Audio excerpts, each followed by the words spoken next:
गेल्या काही दिवसांपासून राज्यात अपघाताचे सत्र सुरू आहे। 2 दिवसापूर्वी पुण्यामध्ये भीषण अपघात झाला, ज्यामध्ये तिघांना जीव गमवावा लागला होता।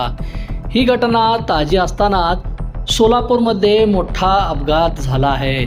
सोलापूर शहरात 16 फेब्रुवारी रोजी पहाटेच्या सुमारास मोठी दुर्घटना घडली, ज्यामध्ये तिघांचा मृत्यू झाला आहे। याबाबत सविस्तर माहिती अशी की सोलापूर शहरातील रूपाभवानी मंदिर परिसरात 3 तरुणांना अज्ञात वाहनाने धडक दिली। या धडकेत तिघांचाही दुर्दैवी अंत झाला आहे।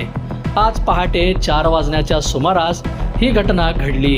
हे तिघे तरुण Rupa Bhavani मंदिराजवळील Siddheshwar women's polytechnic college समोरून बर्गमॅन स्कूटर क्रमांक MH13 ER 0627 वरून 3 मित्र जात असताना अज्ञात वाहनाने त्यांना मागून जोरदार धडक दिली।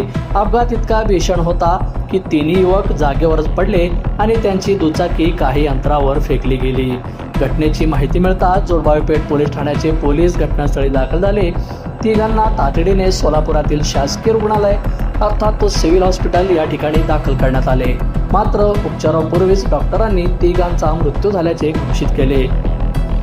नागेश गौंडी टोल नाक्यावर नोकरी करत होते। त्यांच्या पश्चात आई बहीण आणि एक भाऊ आहेत। रोहन कोरे फायनान्स क्षेत्रात काम करत होते। त्यांच्या पश्चात आई वडील भाऊ आणि एक विवाहित बहीण आहे।